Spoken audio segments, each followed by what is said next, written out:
A Fraternidade Sacerdotal São Pio X. Quem são eles? Guardiões da fé antiga ou rebeldes contra Roma sob a aparência de piedade? As suas missas são válidas? Será que eles estão em cisma com a Igreja Católica? Obedecem ao Papa? O que eles defendem de fato? Quais são suas críticas que eles enfrentam? Você será que pode frequentar as missas deles? Elas cumprem o preceito dominical? São eles o futuro da igreja? Hoje, neste novo estúdio maravilhoso, a gente vai mergulhar nessa história, nas controvérsias e, na verdade, por trás da FSSPX, ou como são conhecidos, a Fraternidade de Dom Lefebvre, de quem nós falaremos muito. Assim, eu sei que todas as vezes que este assunto surge, os ânimos se acirram de um lado e de outro. Eu peço de todo o coração que você assista ao vídeo antes, até o fim, para depois deixar a sua crítica destruidora ou seu elogio maravilhoso. Mas eu desconfio que vocês vão me desobedecer. Então já vai deixando o seu like neste vídeo, compartilhe, deixe o seu comentário, faça o que você quiser, esse espaço é seu. Os assuntos que a gente vai querer abordar no futuro, faça sugestões aqui embaixo. Eu sou todo ouvidos para vocês, então vamos para o vídeo, solta a vinheta. Ninguém nega que nós estamos vivendo tempos de tempestade na igreja. Em muitas paróquias a fé parece diluída, a liturgia irreconhecível e os fiéis confusos, muitos sacerdotes ou então eles não sabem mais orientar o povo ou deliberadamente querem desorientá-lo, seja lá por qual razão for, e eu trato muito deste assunto aqui no meu canal em diversos vídeos. E neste cenário em que a igreja parece estar esgarçada por várias tensões de todos os lados, um nome aparece, que ele desperta em alguns uma certa esperança, em outros desconfiança, a Fraternidade Sacerdotal São Pio X, a FSSPX, ou só, simplesmente, Fraternidade. Esta é a história de um movimento que certamente vai dividir opiniões, corações, já divide em muitos lugares, mas que também parece ajudar a reacender uma espécie de chama da tradição, ou pelo menos a discussão sobre tradição. Como diz o padre Godron, da própria Fraternidade, eles parecem, para alguns, o contrapeso do modernismo, ou da suposta derrocada da igreja. Agora, onde estaria o caminho para a verdadeira fidelidade à Santa Amada Igreja Católica Apostólica Romana? Nós estamos em 1970, uma pequena cidade de Écône, na Suíça. Um arcebispo francês, missionário da África, superior dos padres espiritanos, Dom Marcel Lefebvre, funda a Fraternidade Sacerdotal São Pio X com a aprovação do seu bispo local, Dom Cherrier. E assim, por quê, né? Surge agora a pergunta, por que criar uma nova fraternidade do nada? Bom, para responder esta pergunta, a gente precisa voltar lá para a década de 1960, no Concílio Vaticano II. No período talvez mais controverso da história recente da Igreja Católica, do qual muito se fala. Então, entre 1962 e 1965, o concílio, o último da Igreja, trouxe mudanças profundas na própria Igreja, no seu relacionamento com o mundo. A missa, em latim, celebrada por séculos, foi substituída em 1969 pela liturgia da missa, promulgada pelo Papa São Paulo VI, agora nas línguas locais, vernáculas, português, espanhol, latim, ritos mais simplificados e maior participação ativa dos fiéis durante a missa. O diálogo com outras religiões, a busca de unidade com outros ramos apartados da cristandade, como ortodoxos, anglicanos, protestantes, foi incentivado. A liberdade religiosa foi exaltada como um direito. A liberdade dos leigos foi ampliada e a relação da Igreja Católica com o próprio mundo foi, de algum modo, ressignificada. O concílio, segundo eles, teria quebrado este centralismo da Cúria Romana e permitido, ou até mesmo incentivado, dizem eles, organizações locais, como a CNBB, que diluem a própria estrutura da hierarquia da Igreja, o que dizem eles. Para muitos, isso foi um verdadeiro sopro de renovação. Para outros, como o Dom Marcel Lefebvre e o seu séquito, era o início de uma crise sem precedentes, que poderia até abalar a essência mesma da Igreja e da sua missão dada pelo próprio Cristo a Pedro, aos apóstolos, os bispos, seus sucessores até nós. Para eles, a crise era de fé, um problema de fé.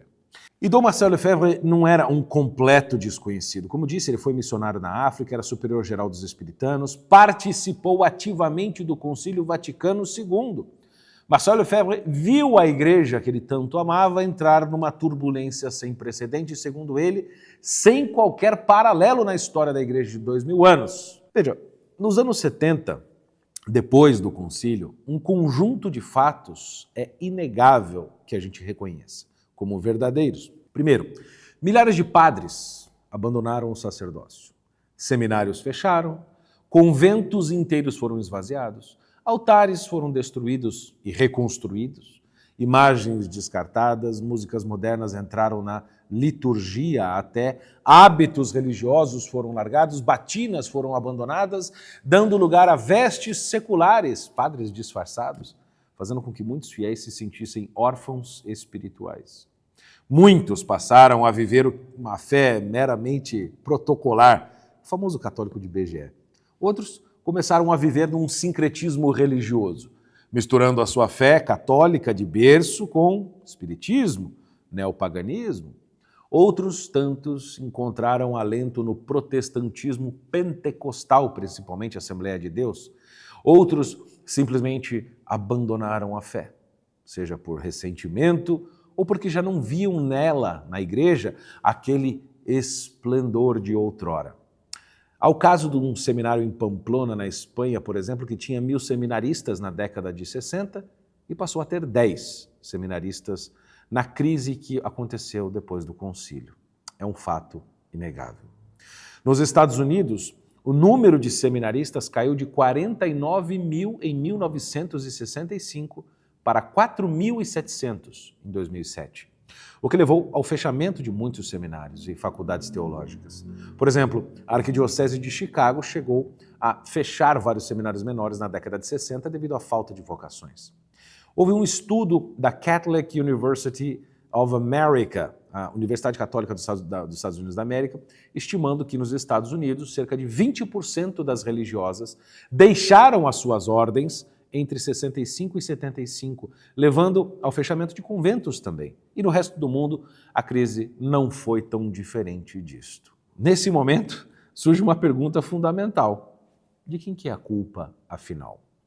Bom, alguns atribuem toda essa crise dos anos 70 direta e exclusivamente ao Concílio Vaticano II como sendo a causa principal destes e de outros problemas na igreja que nós mencionamos e outros não, argumentando que as reformas litúrgicas, as novas tomadas de decisão pastoral, certas expressões doutrinárias geraram muita confusão, ambiguidade e incerteza. Por outro lado, aqueles que veem no contexto sociocultural dos anos 60 e 70 o fator principal, sem excluir, é claro, os defeitos dos membros da igreja aqui na Terra.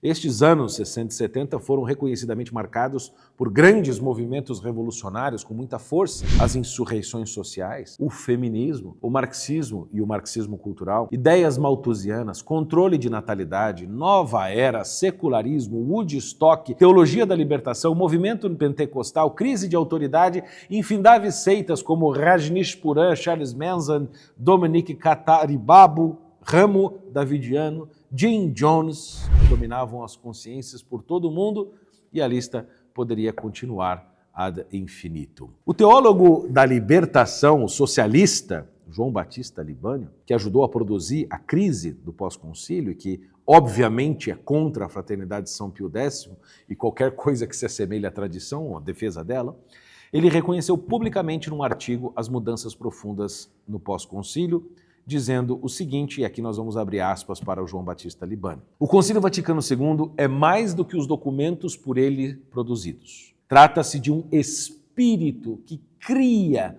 um imaginário eclesial que adquire força própria e autônoma, até mesmo em confronto com alguns textos conciliares.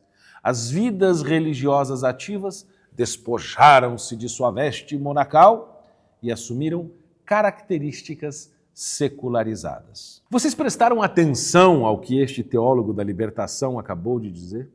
Segundo João Batista Libânio, o Concílio Vaticano II, na verdade, não é os seus 16 textos aprovados pela quase unanimidade dos padres conciliares em comunhão com o Papa. Não, a coisa é muito pior. Vai muito além.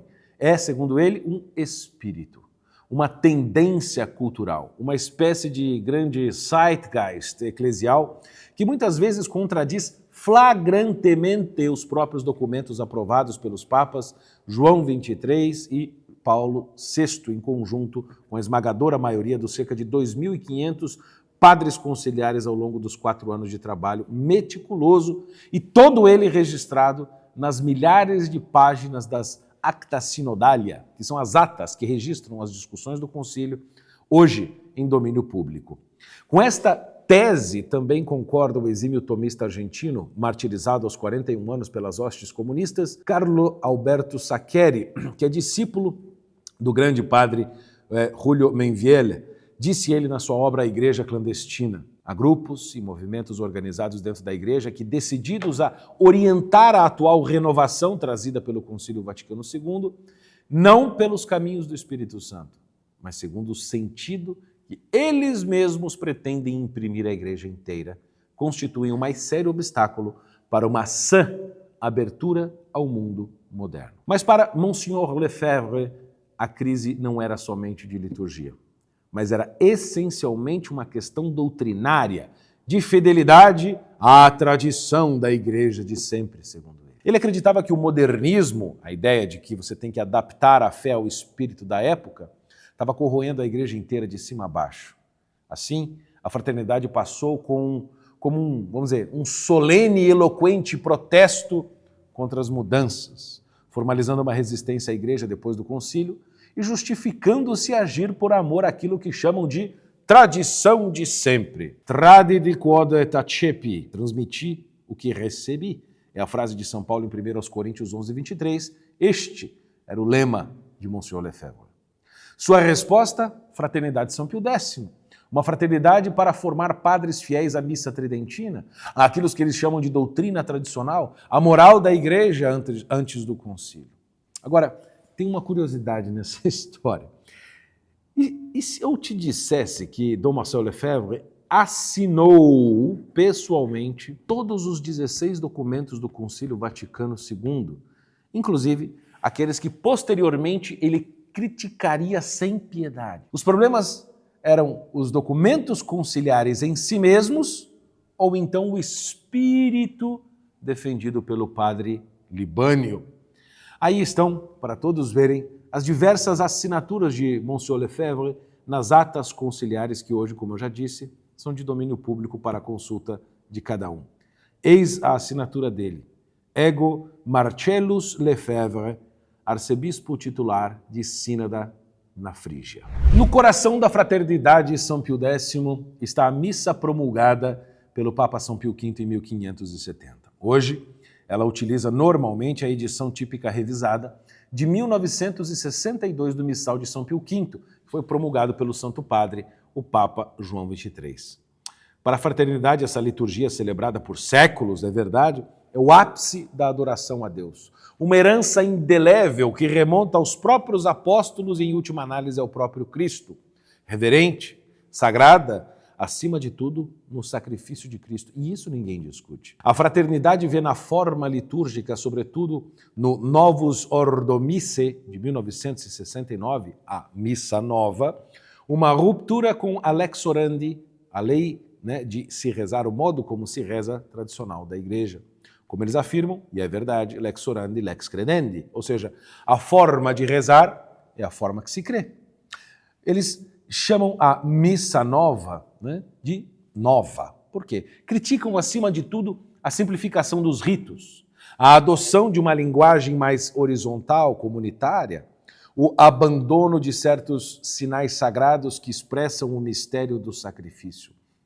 Alegam ainda que o Missal de 1969 favorece a banalização da Eucaristia e obscurece a doutrina do sacrifício propiciatório, além de se aproximar de práticas protestantes. Muitos membros, inspirados pelo mesmo Lefebvre, levantam suspeita sobre a própria validade dos sacramentos, segundo o Novus Ordo.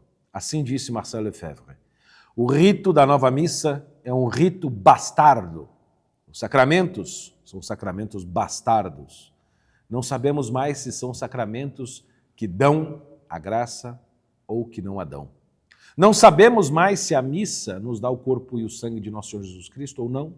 Os sacerdotes que saem do seminário são padres bastardos. Uma questão agora emerge.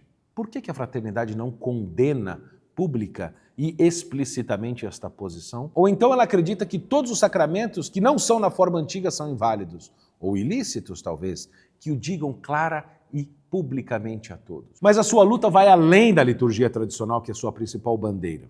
A fraternidade defende aquilo que ela chama de doutrina de sempre, uma espécie de expressão usada para referir-se ao magistério constante e infalível da Igreja até antes do Concílio Vaticano II, portanto, de 1962 para trás. Aqui tem uma nota importantíssima que eu preciso fazer sobre a infalibilidade do magistério da Santa Igreja. O magistério anterior ao Concílio Vaticano II não pode ser considerado infalível como um todo, como um bloco, porque o carisma da infalibilidade só assiste à Igreja em certas circunstâncias muito específicas.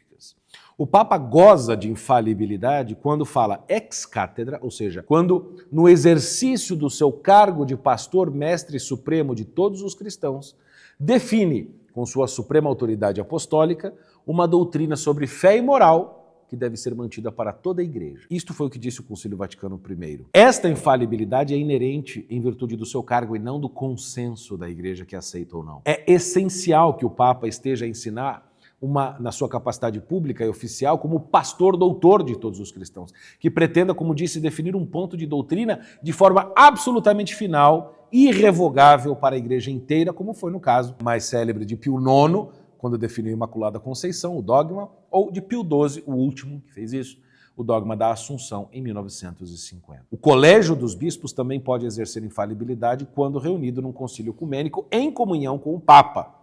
E nestes concílios, os bispos atuam em conjunto como mestres e juízes da fé, da moral para a Igreja Universal, e as suas definições devem ser aderidas com submissão da fé de todos.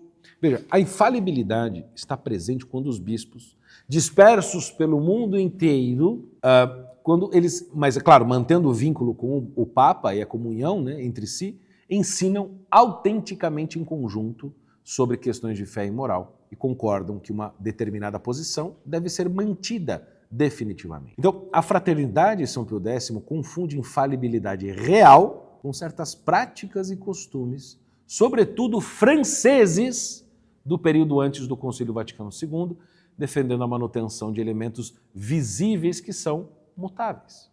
Nem todos os atos do magistério antes do Concílio Vaticano II são infalíveis em bloco. A infalibilidade, como disse, aplica-se somente quando o Papa, falando ex cátedra, ou junto com o Colégio dos Bispos, definem uma doutrina sobre fé e moral a ser mantida para toda a Igreja. Outros ensinamentos, embora mereçam muito respeito religioso e assentimento, não são infalíveis. Voltando, depois desta nota importante de rodapé, os membros da fraternidade compreendem que, a partir do concílio, houve uma ruptura, ou no mínimo, uma grave mudança ambígua e perigosa na maneira como se expressam e se aplicam as verdades doutrinárias e também no modo como a Igreja se relaciona com o mundo, sua pastoral, que foi o foco do concílio. Isto inclui 5 questões principais, além da liturgia que eu já mencionei. Liberdade religiosa. A fraternidade entende que a declaração Dignitatis Humanae do Concílio Vaticano II teria introduzido uma noção relativista de liberdade religiosa ao afirmar que ninguém deve ser coagido a crer e que o Estado deve garantir o livre exercício das religiões. Para eles, isso contradiz o ensinamento constante da Igreja, por exemplo, Pio IX na Quanta Cura no Sílabus, segundo o qual o erro não tem direitos, embora os errantes devam ser tratados com caridade.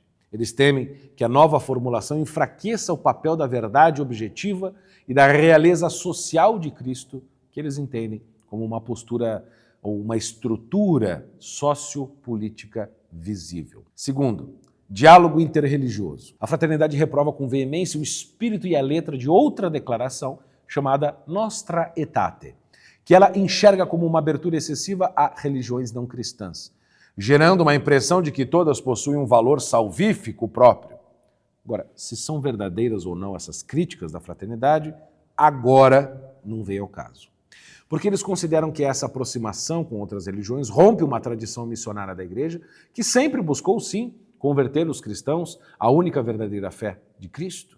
Enxerga no texto, por exemplo, uma espécie de relativismo cordial, esvaziando a urgência da conversão, da missão, que tira, por assim dizer, segundo eles, a centralidade de Cristo como único Salvador. Terceiro, o ecumenismo com cristãos não católicos. A crítica da fraternidade ao ecumenismo moderno foca na ideia de que se trata os cismas e as heresias como se fossem apenas diferenças parciais, segundo eles, ignorando a sua gravidade teológica.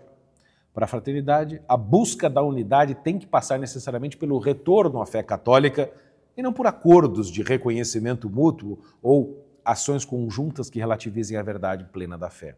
Eles consideram o novo ecumenismo um caminho de confusão doutrinária e escândalo prático. Quarto, a abertura ao mundo moderno. A fraternidade reprova também com bastante força a orientação da Constituição Apostólica Gaudium et Spes, que busca ler os sinais dos tempos com simpatia e estabelecer um diálogo construtivo com o mundo.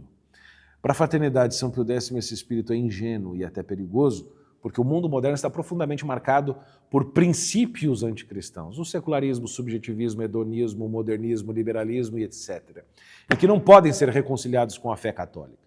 A abertura ao mundo, segundo eles, resultou numa contaminação interna da Igreja pelo mundo e não numa evangelização. 5. ênfase na colegialidade. E aqui a crítica recai sobre outra constituição apostólica, a Lumen Gentium, especificamente o número 22 e as seguintes. A crítica da fraternidade à colegialidade refere-se ao temor de que este ponto ofusque a primazia do Papa e dilua a autoridade hierárquica tradicional da Igreja. A fraternidade entende, então, que valorizar excessivamente o colegiado dos bispos criou uma confusão sobre a natureza do governo da Igreja, favorecendo um estilo mais democrático, sinodal, que na prática desestabiliza a unidade doutrinal e pastoral da Igreja, tornando ela mais vulnerável a ideologias locais, episcopados e a episcopados nacionalizados, CNBB, por exemplo. Então, insubmissões a concílios da Igreja não são incomuns. Há uma nota importante aqui para quem não sabe. Após o Concílio Vaticano I, que ocorreu entre 1869 e 1870, ocorreu uma triste rejeição por um pequeno grupo radical à época. Os tais veterocatólicos, ou velhos católicos, surgiram após o Concílio Vaticano I em protesto contra a definição do dogma da infalibilidade papal e acabaram formando igrejas independentes em países como Alemanha, Suíça e Holanda. Organizados em torno da União de Utrecht, eles mantiveram sucessão apostólica, ritos tradicionais até por um tempo, só que eles romperam com a autoridade de Roma e ao longo dos anos adotaram posições liberais, como ordenação de mulheres e bênçãos de pares do mesmo sexo. Eles são considerados cismáticos pela Igreja Católica e os seus sacramentos, embora válidos em alguns casos, são totalmente ilícitos. Entre os nomes mais conhecidos estão Johannes Joseph Ignaz von Dollinger, o teólogo e historiador que influenciou o movimento, embora não tenha aderido a ele formalmente, Joseph Hubert Heickens, que foi o primeiro bispo veterocatólico da Alemanha, e Arnold Harris Matthew, figura central do veterocatolicismo da Inglaterra. Mas essa firmeza excessivamente crítica ao Concílio Vaticano II também gera muitas críticas. Estaria a fraternidade de São Pio X sendo rígida demais, passadista demais, ou seria apenas fiel à verdade e incompreendida? É possível reconhecer que a fraternidade de São Pio X teve até um papel na divulgação da missa tridentina e na formação de fiéis e sacerdotes que buscavam uma espiritualidade mais tradicional em meio aos verdadeiros abusos litúrgicos generalizados na década de 70 e 80 que ocorreram. No entanto, a sua abordagem ao rejeitar a autoridade do magistério pós-conciliar criou uma tensão que impede a plena comunhão com Roma até hoje. Antes de tocarmos na famosa excomunhão de Lefebvre, nós precisamos olhar para diversos fatos que antecedem, por assim pré-anunciavam, o fatídico ano de 1988. A fraternidade foi erigida canonicamente ad experimentum em 1º de novembro de 1970 como uma pia união, uma associação leiga e provisória, mas sob a aprovação condicionada do bispo local Dom Cherrier, e sempre sujeita à aprovação do Vaticano. Sua aprovação tinha validade temporária de 6 anos, ou seja, até 76, e depois passaria por uma segunda avaliação. Os seminaristas formados por Lefebvre não eram os seus súditos diretos, não, mas eram do bispo local, Dom Cherrier. Portanto, Lefebvre não tinha jurisdição ordinária para ordená-los. Sobre o momento da fundação da fraternidade, Monsenhor Marcel Lefebvre disse: não foi providencial? Para mim, esta data de 1º de novembro de 1970 é um acontecimento chave na nossa história. É a certidão de nascimento oficial da fraternidade. Foi a igreja que deu a luz neste dia. A fraternidade é uma obra da igreja e eu teria horror de fundar qualquer coisa sem a aprovação de um bispo. A declaração de 21 de novembro de 1974, este é o ponto crítico. Lefebvre, 4 anos após a fundação da fraternidade, publicou um texto no qual afirmava que não se submeteria à Roma neomodernista e neoprotestante, mas apenas à Roma eterna. Ele recusava explicitamente submissão ao magistério atual, foi visto pela Santa Sé isso como um grave ato de ruptura e um cisma. Ele proclamou, abre aspas, negamo-nos e sempre nos temos negado a seguir a Roma de tendência neomodernista e neoprotestante, que se manifestou claramente no Concílio Vaticano II e, depois do concílio, em todas as reformas que dele surgiram. Fecha aspas. A Santa Sé pediu que Lefebvre revisasse ou retirasse mesmo essa declaração, mas ele recusou. O bispo sucessor de Dom Cherrier, Dom Mami, solicitou à Santa Sé a supressão da Fraternidade de São Pio X em 1975, apenas 5 anos após o início da Fraternidade. Em 6 de maio de 75, o próprio Papa Paulo VI suprimiu canonicamente a Fraternidade com base em graves desvios doutrinais e indisciplina. Isso somente 6 anos após o início da aplicação da missa de Paulo VI, o que não deixa de ser um pouco irônico. Monsenhor Lefebvre mais tarde declarou, abre aspas, o problema da situação dos fiéis e da situação do atual papado torna obsoletas as dificuldades de jurisdição, da desobediência e da apostolicidade, porque estas noções pressupõem um papa católico na sua fé e no seu governo. Em 76, mesmo após a ordem explícita da Santa Sé para cessar as atividades em 75, Lefebvre continuou formando seminaristas, ordenando padres contra a proibição explícita da Igreja, o que lhe tornou obviamente culpado de grave desobediência canônica. E então, ele mesmo sofreu uma suspensão ad divinis, ou seja, foi proibido pelo próprio Papa de exercer qualquer ministério sacerdotal. Só que mesmo após a suspensão, mesmo após o fim da fraternidade, dela ter sido suspensa, Lefebvre continuou fundando seminários, capelas, escolas, a revelia da autoridade eclesiástica. Ele e a fraternidade passaram a defender uma espécie de eclesiologia paralela, afirmando que a igreja verdadeira estaria nas estruturas da fraternidade de São Pio X, apenas de forma precária na igreja institucional romana, em comunhão com o Papa. A fraternidade passou a sustentar que a igreja conciliar era uma entidade distinta da igreja católica tradicional, chegando a usar até termos como anti-igreja, missa nova, magistério adulterado, missa bastarda. Essa linguagem se consolidou na mentalidade dos fiéis da fraternidade, que passaram a ver a verdadeira igreja como identificada com a fraternidade de São Pio X, e não com a hierarquia romana. Alguns defensores da fraternidade a chamam de o bote salva-vidas.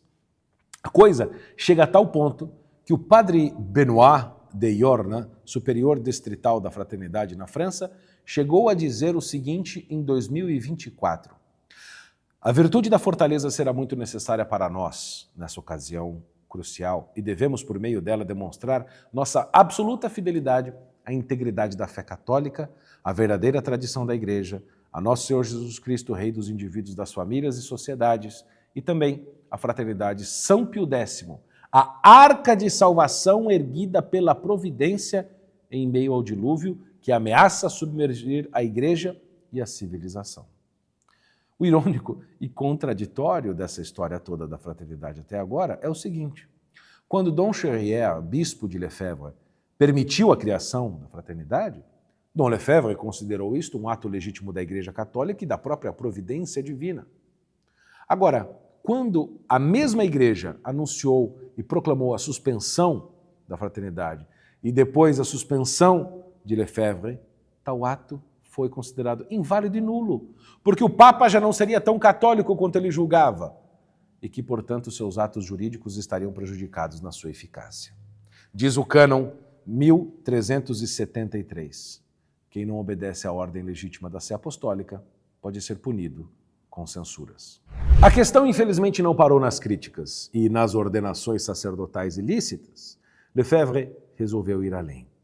Mesmo após quase 20 anos de desobediência, Roma tentou ainda negociar com Marcel Lefebvre.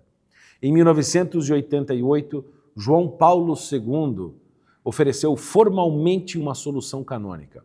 Lefebvre receberia finalmente um bispo auxiliar em 15 de agosto e a fraternidade poderia ser finalmente reconhecida canonicamente.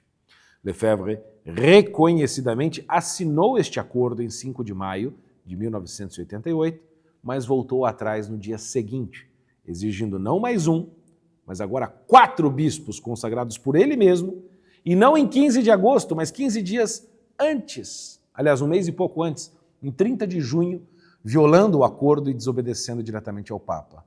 Tudo deveria ocorrer segundo Lefebvre, por Lefebvre e para Lefebvre. Foi então que no fatídico ano de 1988 a história da fraternidade chegaria ao ponto da ruptura formal, pré-anunciada décadas antes. Dom Lefebvre, dizendo-se preocupado com a continuidade de sua obra, com a validade das futuras sagrações episcopais, consagrou de uma só vez 4 bispos: Bernard Fellet, Richard Williamson, Tissier de Malherbe e Afonso de la Garreta.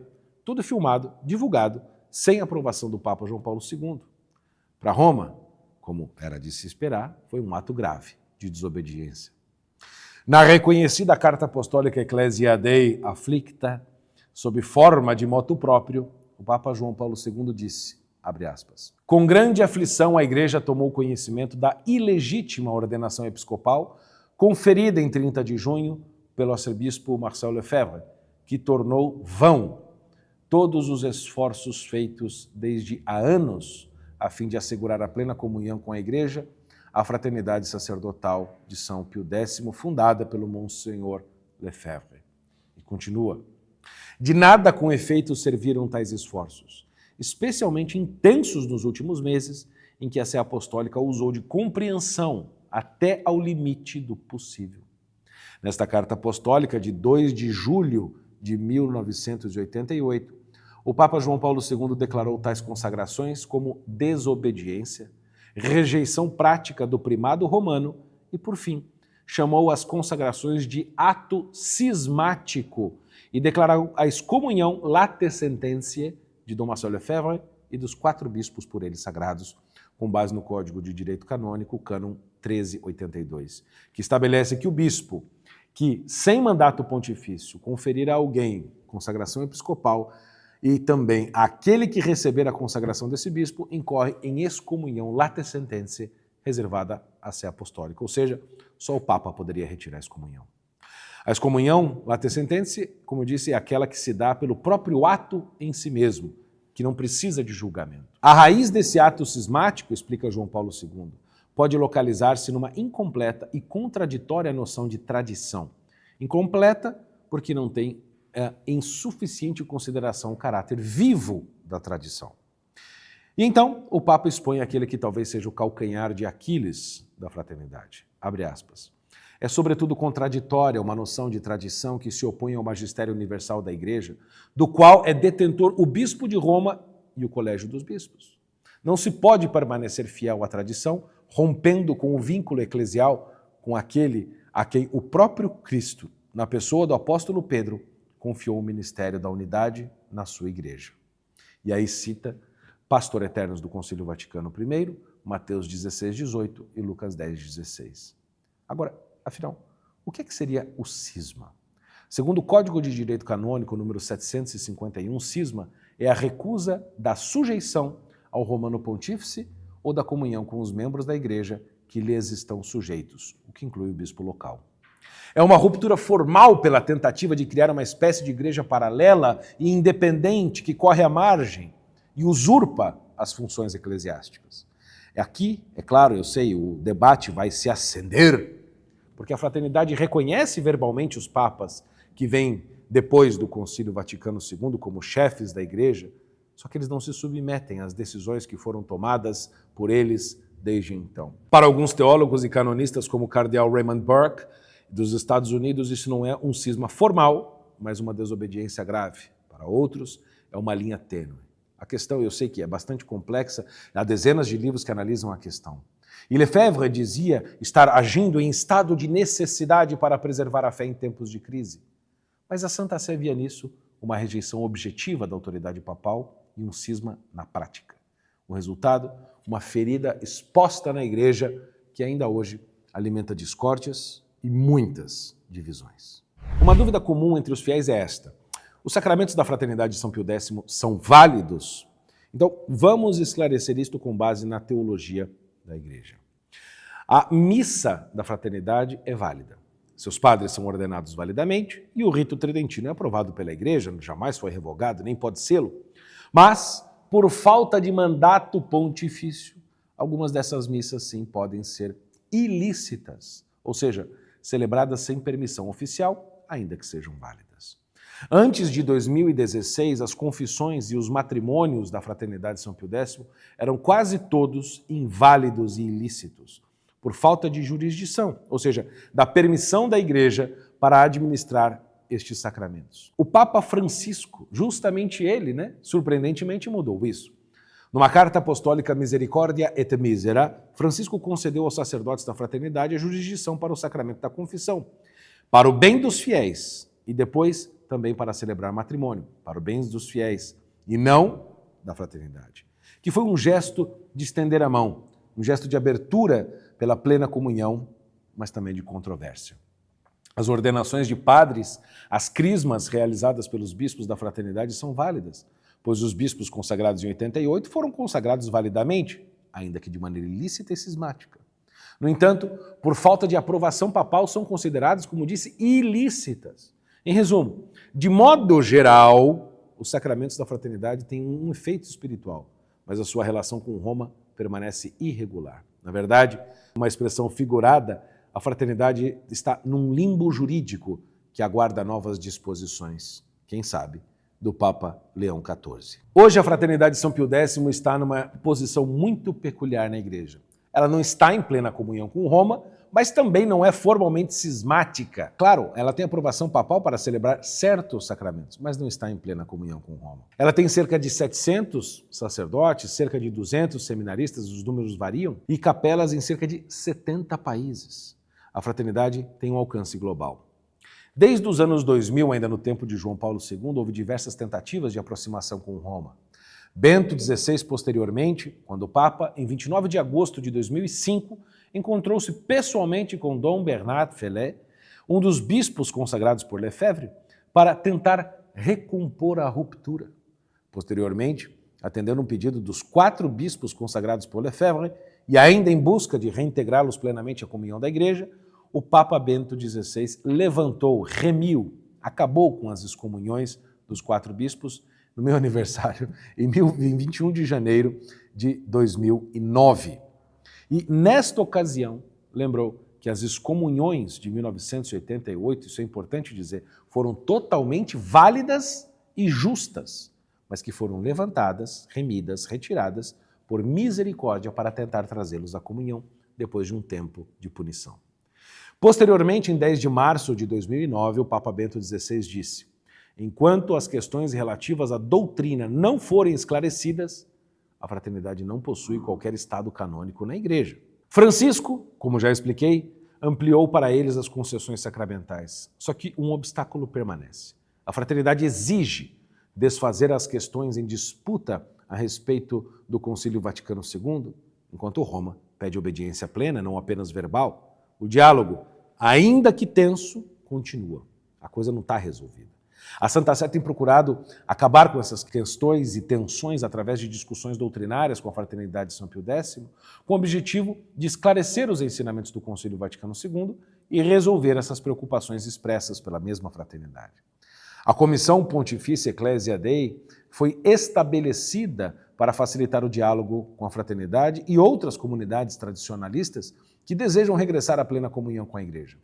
Esta comissão, posteriormente, recentemente, foi integrada na Congregação para a Doutrina da Fé, hoje dicastério para a Doutrina da Fé. O Papa Francisco tomou medidas para facilitar a reconciliação com a Fraternidade de São Pio X, como eu já disse, com uma concessão aos sacerdotes da fraternidade para administrar sacramentos, da confissão e também do matrimônio. Em 2021, o Papa Francisco publicou o motu próprio Traditionis Custodes, que causou muita confusão e que limitou a celebração da missa tridentina, exigindo autorização dos bispos locais diocesanos para a celebração do rito.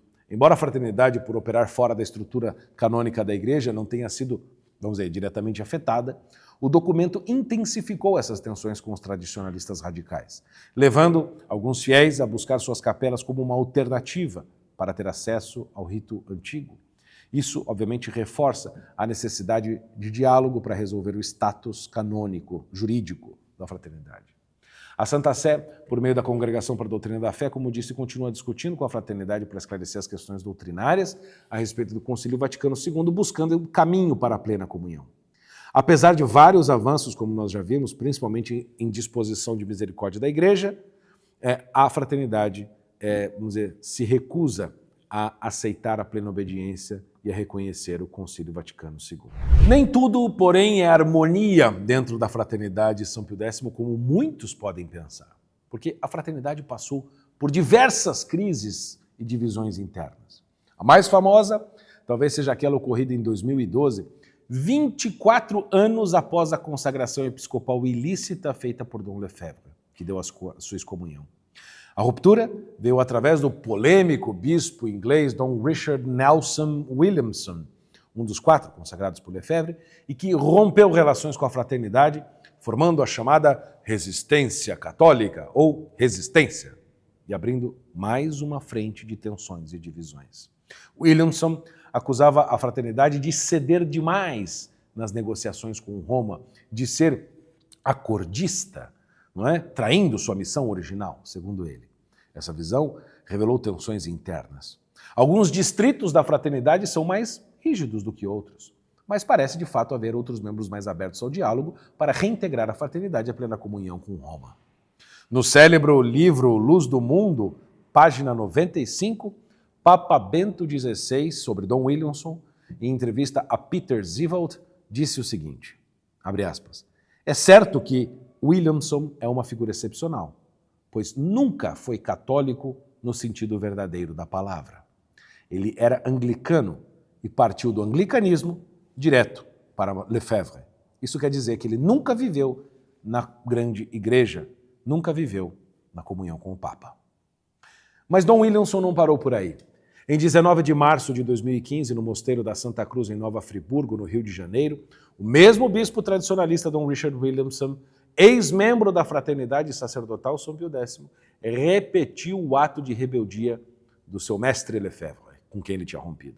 Ele realizou uma sagração episcopal ilícita do padre francês Jean-Michel Faure, de 73 anos, sem mandato pontifício, exigido pelo Código de Direito Canônico.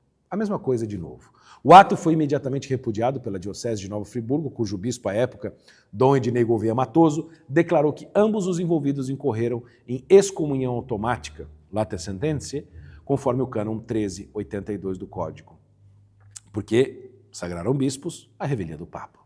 Dom Ednei ainda alertou na nota de 24 de março de 2015 que sacerdotes e fiéis que apoiassem o ato cismático de Williamson e Jean-Michel Faure incorreriam no mesmo ato da gravíssima pena de excomunhão. A própria fraternidade, à época, condenou publicamente a sagração, alegando que os dois clérigos já haviam rompido com a própria fraternidade e não reconheciam mais a efetividade da autoridade da sé apostólica. A cerimônia clandestina marcou mais um desdobramento daquele radicalismo cismático dentro de setores tradicionalistas desconectados da comunhão com o Romano Pontífice. Um ano depois, no mesmo dia e mês, em 2016, Dom Williamson novamente faria a mesma coisa. Desafiaria Santa Sé ao sagrar no mesmo mosteiro da Santa Cruz, Nova Friburgo, outro padre. Desta vez, quem foi sagrado bispo foi o sacerdote e monge beneditino brasileiro Miguel Ferreira da Costa, mais conhecido como Dom Tomás de Aquino, que era então prior do mosteiro beneditino. Muito antes, porém, do grande racha com o insubmisso Dom Williamson e o seu séquito, houve outras e tantas divisões entre os radicais tradicionalistas da fraternidade. O primeiro foi no longínquo ano de 83, quando Dom Marcel Lefebvre propôs a certos padres americanos que fizessem um voto público de fidelidade a João Paulo II. 9 padres da Fraternidade de São Pio X se recusaram, e um deles era um padre chamado Daniel Dolan. Ele tivera muita experiência nos anos 70 em estabelecer centros oferecendo missa tradicional nos Estados Unidos. Quando foi expulso da Fraternidade Sacerdotal São Pio X, Dolan criou a própria organização, sede vacantista, ou seja, que não se submete ao Romano Pontífice e nem o reconhece, ficou chamada como Fraternidade Sacerdotal São Pio V. Dolan foi tornado bispo pelo bispo Marc Piverunas em 1983. A segunda racha da fraternidade foi em 1988 com Dom Gérard Calvet, monge e abade fundador do mosteiro de Santa Madeleine Le Barroux, na França, um dos lugares mais célebres da igreja em termos monásticos. Calvet era muito próximo de Lefebvre pela defesa da liturgia tradicional, só que se afastou dele e da fraternidade quando houve a ruptura com Roma em 88. Dom Gérard Calvet, diferente de Marcel Lefebvre, optou por um acordo com a Santa Sé, com o apoio do então cardeal Ratzinger em 88, recebendo status canônicos de abadia beneditina de direito pontifício. O terceiro racha foi ainda mais fatídico no ano de 88. Um grupo de 12 padres, vários seminaristas da fraternidade, liderados pelo suíço John Joseph Bisig, decidiu romper com o Lefebvre, permanecer em comunhão plena com Roma, mantendo, ao mesmo tempo, a liturgia tradicional tridentina e a espiritualidade tradicional. Com o incentivo do então cardeal Joseph Ratzinger, fundaram a Fraternidade Sacerdotal São Pedro, FSSP, que foi erigida canonicamente como Sociedade de Vida Apostólica de Direito Pontifício. Depois, mais uma divisão, a quarta, foi o surgimento da Administração Apostólica São João Maria Vianney. Não podemos dizer que foi uma divisão, mas sim, mais ou menos pode ser entendida assim. Foi criada em 18 de janeiro de 2002 pelo decreto Animarum Bonum de João Paulo II. Os criadores da administração apostólica, embora não fossem formalmente inscritos na fraternidade, eram amigos, mas eram estritamente ligados a ela. A exemplo de Dom Castro Maier, que participara da sagração episcopal ilícita de 88, ao lado de Marcel Lefebvre, pode ser visto nos vídeos. A quinta divisão foi em 8 de setembro de 2006, dessa vez liderada pelo padre Philippe Leguier, que foi pároco da famosa igreja Saint-Nicolas du Chardonnet, em Paris, ocupada pelos lefebristas desde 77. Eles eram muito críticos da rigidez política e do fechamento institucional da fraternidade, característica que parece se manter até hoje. Eles conseguiram, junto à Santa Sé, erigir canonicamente, com o Papa Bento XVI, o Instituto Bonus Pastor, ou Instituto Bom Pastor, que é uma sociedade de vida apostólica de direito pontifício, e alguns de seus membros também vieram da Fraternidade São Pedro. Mas a coisa não para por aí, não parou mais.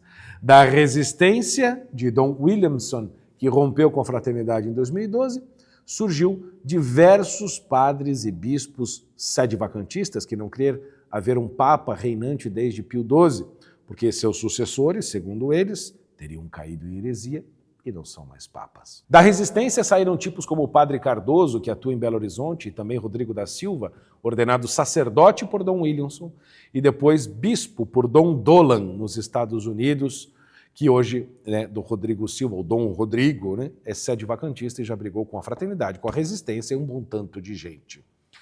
Teve também a ruptura com o mosteiro de Avrillé, na França e que era da Fraternidade de São Pio X, mas rompeu durante a crise de 2010 e 2009. Essa mesma crise que culminou depois na saída de Dom Williamson.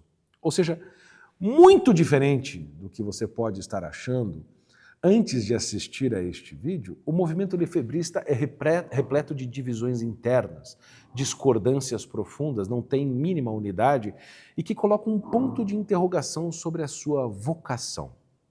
Como é que pode um movimento tão recente, dos anos 70, padecer de tanta discórdia interna, inúmeras rupturas em nome da mesma agenda, todos dizendo defender a tradição?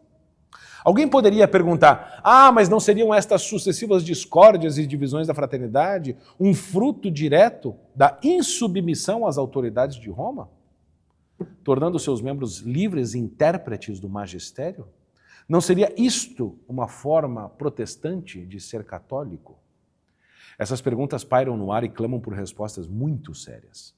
Fora da fraternidade de Dom Lefebvre e da resistência de Dom Williamson, muitos outros católicos tradicionais são bastante críticos à fraternidade de São Pio X. Para alguns, ela criou uma espécie de igreja paralela, com comunidades isoladas que evitam paróquias diocesanas, chegando ao ponto, em alguns lugares, de negar o batismo a crianças que não nasceram na tradição.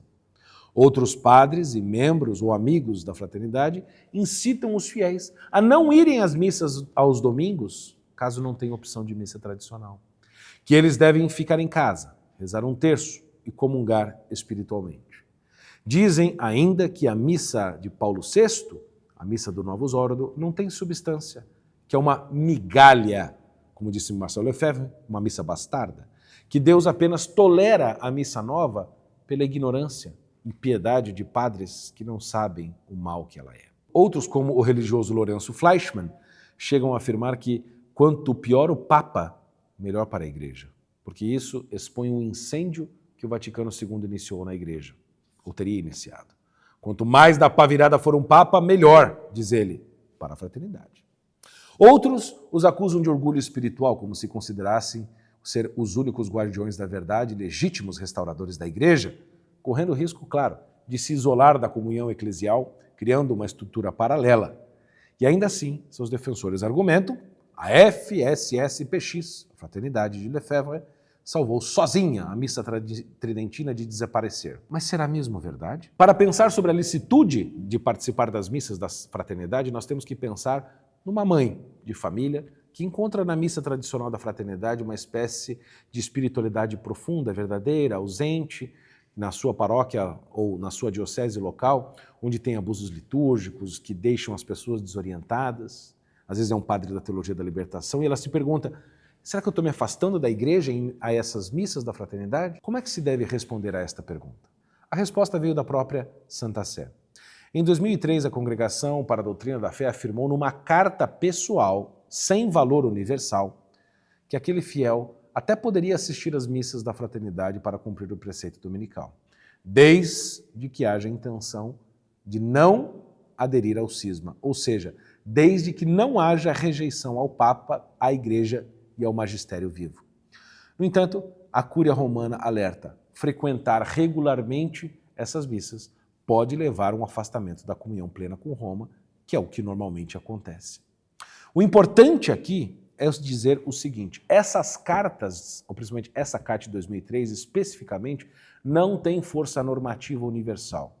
Ou seja, na hierarquia dos documentos pontifícios ela está lá embaixo. E a Fraternidade de São Pio X divulga seletivamente aquilo que apenas lhes é favorável. Aqui eles consideram que a Igreja tem autoridade e reconhece o que diz. Quando ela discorda, aí não tem autoridade.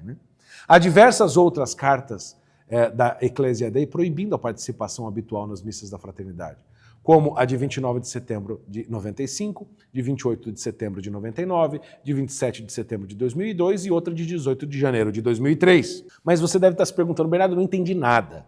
Para mãe de família e outros fiéis, o que eu digo? Eu digo, o conselho é claro para você. A Fraternidade de São Pio X não é a Igreja Católica sui iuris, ou seja, ela não é uma diocese, não tem plena comunhão com a Igreja em status canônicos e não possui jurisdição. Portanto, seus padres não têm jurisdição sem incardinação, aliás, nem incardinação, ou seja, não tem faculdades canônicas para celebrar missa publicamente. Os templos e capelas da fraternidade não pertencem à Igreja Católica institucional, sendo, portanto, estruturas paralelas, marginais, num limbo. E isso fere a natureza jurídica da Igreja fundada por Cristo.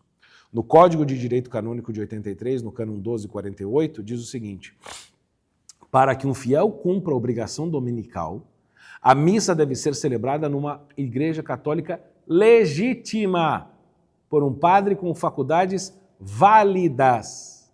Ou seja, a missa pode até ser válida materialmente, na forma, matéria, intenção corretas, mas é ilícita e até às vezes sacrílegas se o padre não tiver a missão canônica para fazê-lo.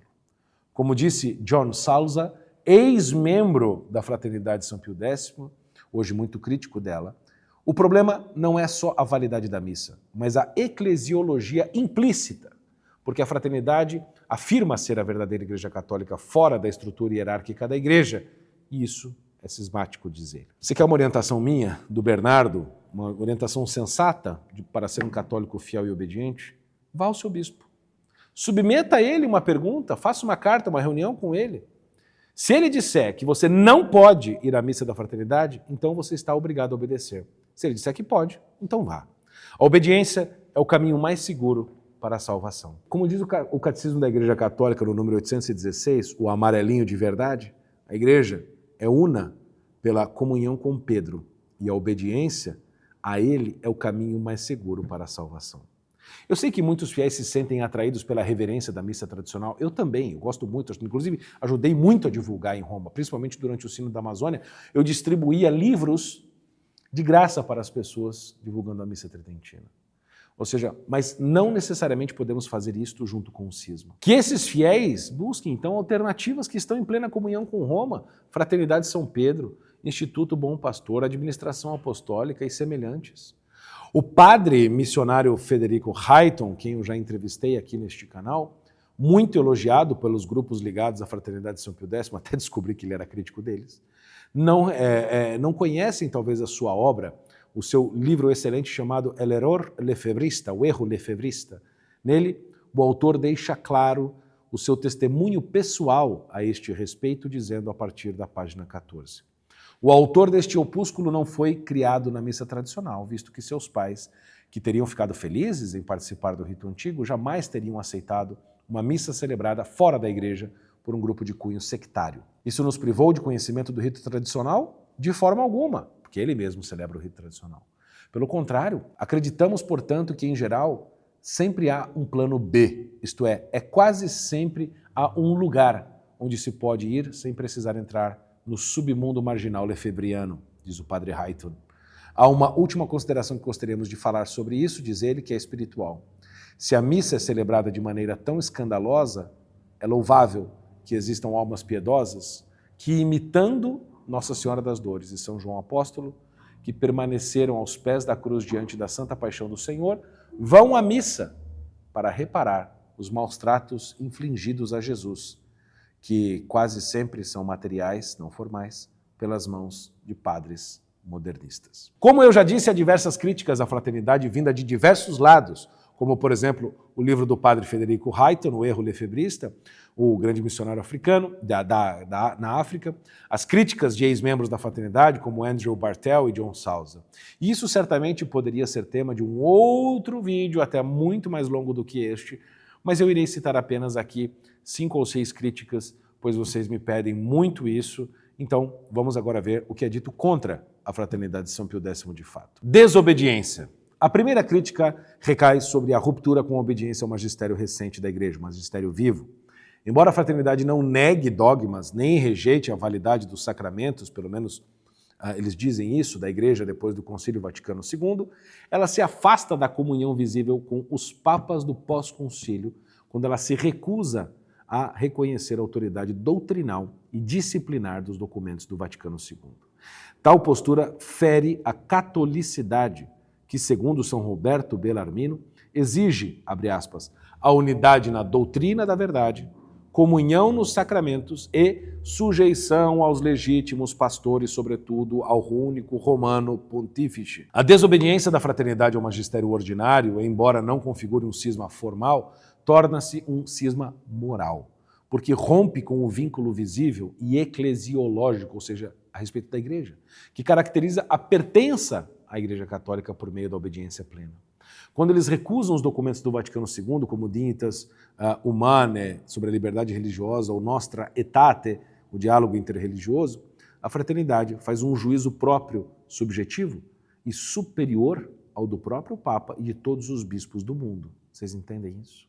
A fraternidade aceita apenas os papas materialiter, mas não formaliter, em muitos casos práticos. Ou seja, traduzindo, eles aceitam a eleição do Papa, mas desobedecem todos os seus ensinamentos magisteriais e decisões. Aliás, só aceitam aqueles que lhes convêm. O problema central é que a fraternidade rejeita o magistério autêntico e vivo da Igreja, substituindo por um magistério paralelo autorreferencial, que faz do magistério de sempre uma caricatura reinterpretada por eles mesmos. O porquê, gente, presta atenção, isso aqui é muito importante. O magistério é inseparável do Romano Pontífice e do Colégio dos Bispos em comunhão com ele, como diz a própria Constituição do Vaticano II, Lumen Gentium, número 25. Ruptura com o magistério. Essa aqui é uma derivação da primeira, mas é muito importante. Ou seja, aqui destaca-se a rejeição completa à hermenêutica da continuidade, ou seja, interpretada não como uma opinião teológica opcional, mas como um dever moral fundado na tradição moral de Santo Afonso Maria de Ligório.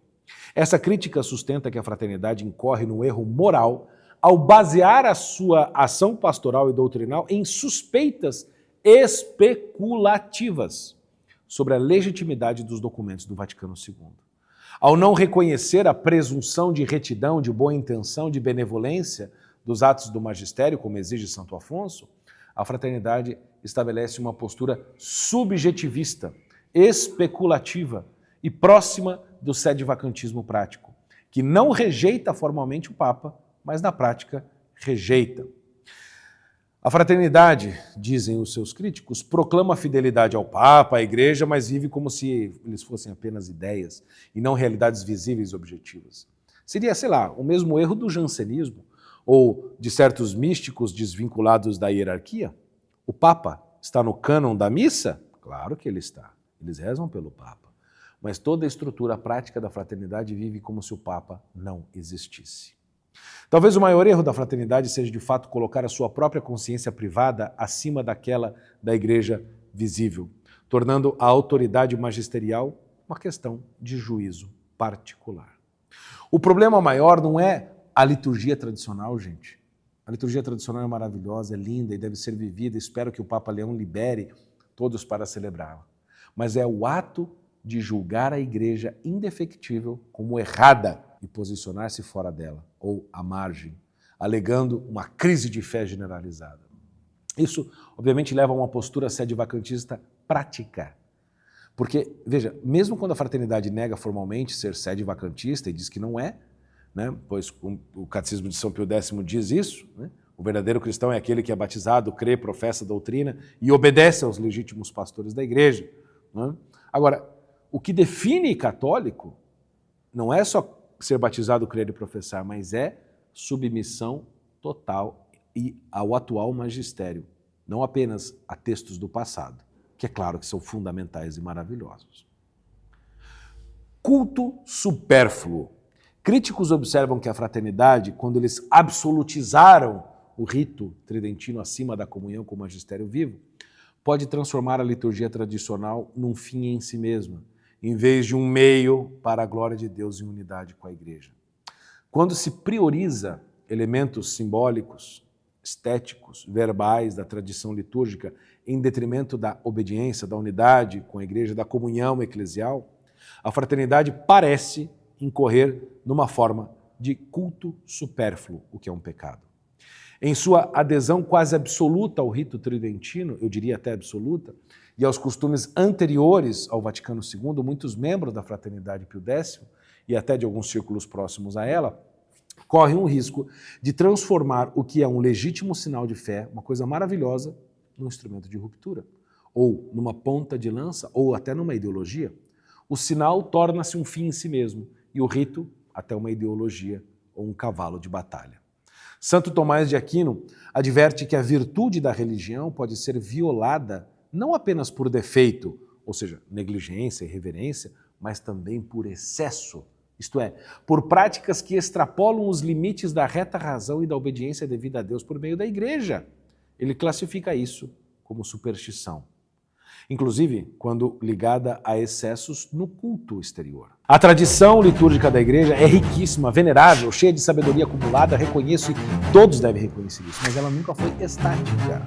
Vejamos que o Missal de São Pio V, por exemplo, que foi fruto de uma reforma pós-Trento, o São Pio X reformou o breviário, incentivou o canto gregoriano como medida de renovação, ou seja, a sacralidade dos ritos não está na sua absoluta imutabilidade, mas na fidelidade com que expressam a fé da igreja em comunhão com Pedro e os seus sucessores.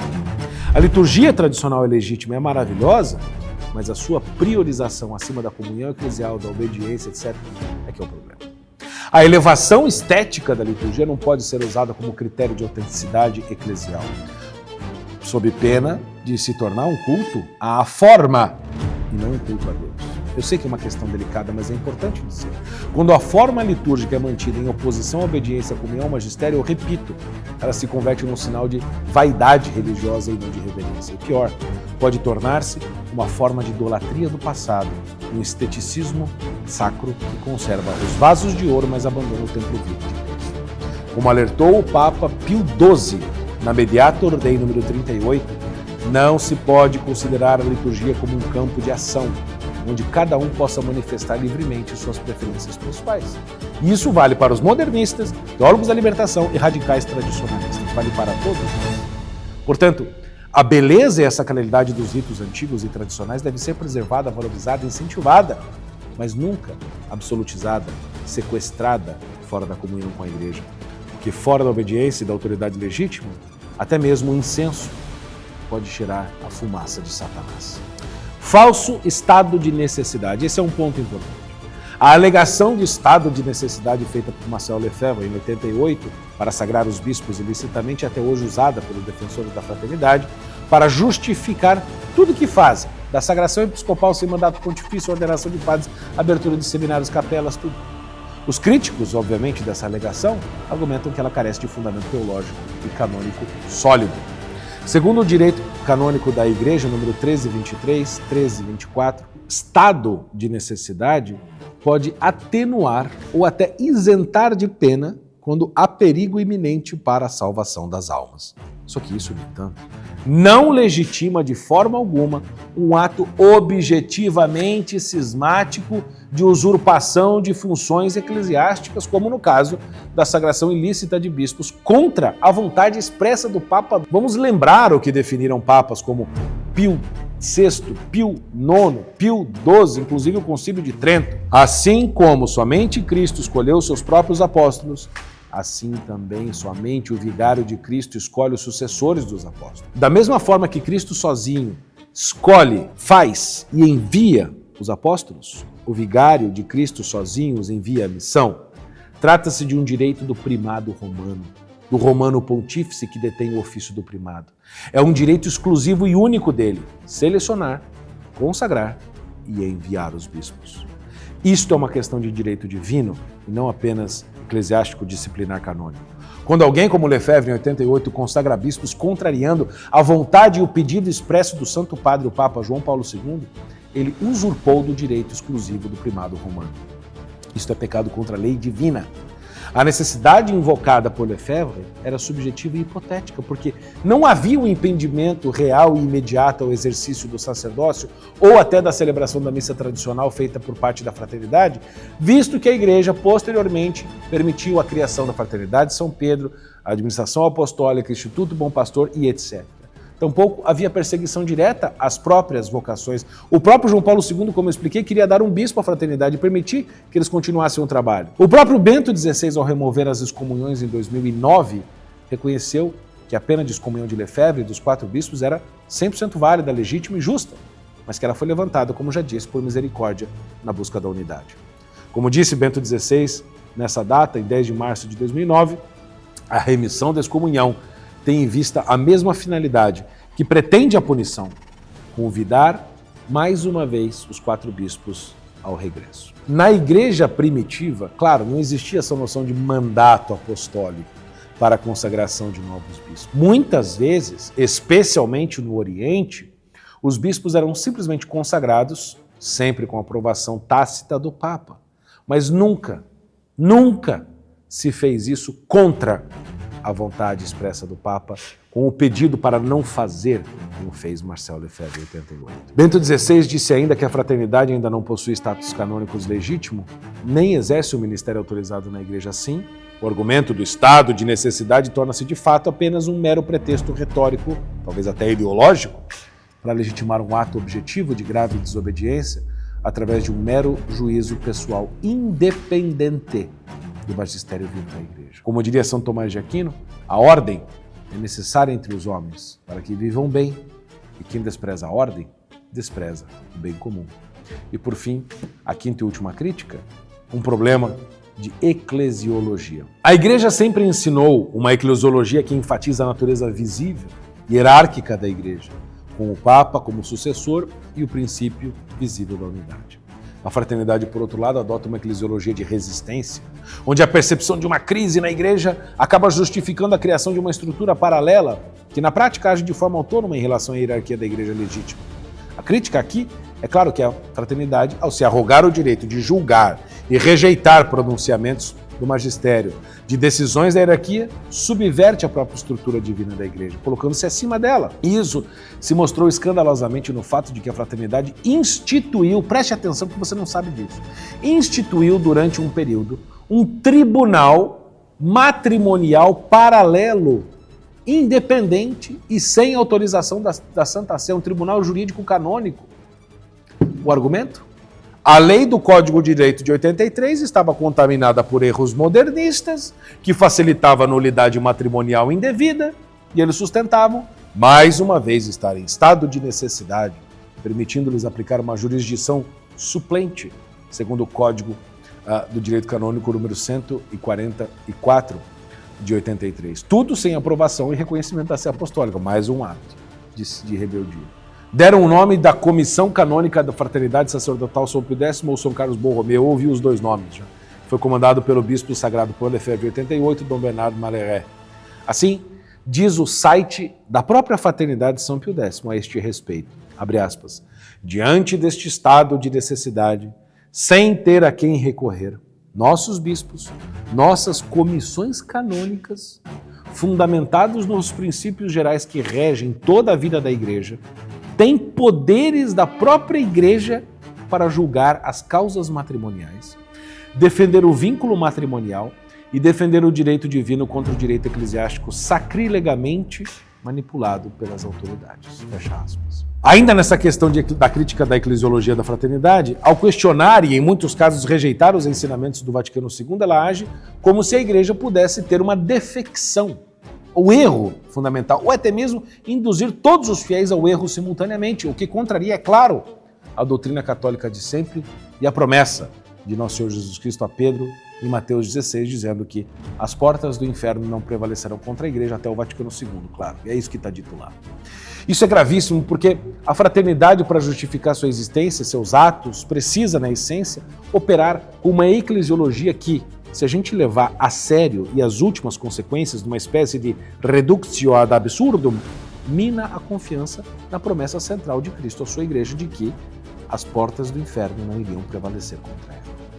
Eles se veem como os únicos verdadeiros, ou talvez como uns dos únicos guardiões da tradição. Mas, quando eles fazem isso, questionam a capacidade da própria Igreja visível, guiada pelo Espírito Santo, cujo olhar da Virgem Maria repousa sobre ela, de manter e transmitir a fé apostólica. A fraternidade é criticada também por se colocar, claro, nesse ponto, acima do magistério ordinário universal da Igreja, escolhendo quais ensinamentos e práticas aceitar, quais rejeitar, com base na sua própria interpretação da tradição e do magistério. E mais. Defensores da fraternidade dizem que nós temos que retornar à Igreja antes do concílio, para salvar a Igreja de hoje e restaurar a civilização ocidental. Vamos erigir paróquias tradicionais para salvar... Ei, calma aí. Você já pensou uma coisa? Todos os papas Todos os padres e bispos conciliares que criaram, aprovaram o Concílio Vaticano II e suas decisões depois, todos eles eram, por uma questão cronológica óbvia, pré-conciliares, isto é, eles nasceram, vieram antes do concílio, foram moldados pela missa tradicional em latim antes do concílio, frequentaram seminários tradicionais nos tempos do Papa São Pio V, aliás, São Pio X, né? Inclusive antes e durante o decorrer do próprio Concílio Vaticano II, a missa celebrada em Roma, por eles lá em Roma, na Basílica de São Pedro, era a missa tridentina de São Pio V. Ou seja, mesmo tudo isso, que é o que eles querem fazer hoje para restaurar a igreja, não foi capaz de impedir o suposto desastre que foi o Vaticano II em si mesmo. Eu não estou aqui, obviamente, nem de longe, querendo dizer que toda a igreja antes do concílio causou os problemas que nós temos hoje, ou que, sei lá, ela não era suficiente para impedir os problemas que nós temos. O que eu estou querendo dizer é que a solução não parece estar num retorno a esta falsa ideia de tradição alheia ao Papa e aos bispos unidos a ele. Nós temos que ter a missa tridentina de volta, o ensino mais firme, etc. Tudo isso eu defendo. Agora, a margem da igreja, jamais. Tradição, né? Afinal é o quê? É ser francês, europeu? O ponto central é a defesa da fé ou de costumes práticos de uma ou outra igreja particular? Depois, então, de analisarmos todas essas questões juntas, fica uma pergunta pendente no ar muito sério. A fraternidade seria o futuro da igreja? Seria o caminho certo, legítimo e próprio para a restauração da Santa Igreja e da civilização ocidental? Veja, você há de concordar comigo que a fraternidade por São Pio X é um paradoxo vivo, um movimento que pode até ter, quem sabe, colaborado para preservar a missa tridentina. Formou padres, defendeu verdades em tempos difíceis, mas que decidiu viver à margem da plena comunhão com Roma. E eu repito, será que ela é o futuro da igreja? Eu acho que a resposta, aliás, eu tenho certeza, a resposta está na cruz. A restauração da igreja nunca veio de rupturas, mas da fidelidade humilde ao sucessor de Pedro, mesmo no meio das grandes dificuldades. A fraternidade tem seus motivos e pretensões próprias, mas o isolamento institucional, o orgulho espiritual não pode prevalecer. Como diz São João Paulo II, a igreja é um mistério da comunhão, não de divisão. O caminho de Cristo passa sempre pela cruz, nunca pela desobediência voluntária. E a fraternidade sacerdotal São Pio X recende, faz sair, né? Emerge por ela, certamente, este debate sobre a beleza e importância da tradição, mas que tem um problema de fundo, que é mais grave, o grande desafio de unidade em torno da mesma fé, celebrando os mesmos sacramentos, mas, acima de tudo, submetidos integralmente à mesma autoridade legítima, como disse São Pio X. A nossa oração é para que a fraternidade, que diz tanto amar a tradição, reencontre a sua verdadeira casa, a plena e viva unidade com Pedro, pois onde está Pedro, ali está a igreja. E que Virgem Maria, Mãe da Igreja, Mater Boni Concili, guia todos nós para a verdade, em caridade, em direção à comunhão com Cristo Jesus. Que a Igreja, corpo místico de Cristo, se una novamente em torno do único sacrifício do Cordeiro. Muito obrigado a todos. Muito obrigado a você que está assistindo este vídeo até aqui, mas eu tenho uma coisa ainda importante a dizer. Depois que a gente analisou essa história, controvérsias, status atual da fraternidade sacerdotal São Pio X, uma pergunta não pode deixar de surgir. Como é que a gente navega com fidelidade nestes tempos desafiadores? É exatamente neste cenário de confusão que muitos católicos se sentem perdidos. De um lado, encontram liturgias que parecem ter perdido sua sacralidade. Claro, eu entendo. Do outro, grupos que preservam ritos belíssimos, mas que parecem, e aliás estão, numa relação complicada com a Igreja Católica. Se você também está nessa busca sincera de viver autenticamente, retamente a sua fé, sem cair em extremos, eu tenho algo que vai te ajudar. É o meu curso Guia para Católicos em Tempos de Confusão, que nasceu justamente para isso. Ajudar católicos que desejam manter-se fiéis, tanto à tradição quanto à comunhão com a Igreja em uma justa e sadia renovação. Nele, você vai encontrar respostas para questões que provavelmente já passaram pela sua cabeça. O que realmente significa ser católico hoje? Como participar da missa com reverência e profundidade sem perder a fé? como lidar com as diferentes tribos dentro da igreja, como entender o Vaticano II, o que ele realmente ensina, como reagir diante das crises no clero, que existem e são graves, como desenvolver uma vida de oração que realmente transforme o seu dia a dia e mais. Este curso Guia para Católicos em Tempos de Confusão traz recomendações práticas de livros, filmes, músicas e recursos digitais online para o seu celular de graça, para enriquecer a sua jornada de fé. O link para conhecer mais detalhes está na descrição deste vídeo aqui embaixo. Se você preferir, também eu deixei um link aqui nas primeiras respostas fixadas aqui embaixo deste vídeo. Não deixe que a tempestade atual, que sempre vai acompanhar a igreja, assim como o joio no meio do trigo, afastem você do caminho seguro. Seja meu aluno agora, deste e de outros cursos, e que a fidelidade à tradição de sempre esteja sempre em plena comunhão com a Roma de eterna, de hoje e de amanhã.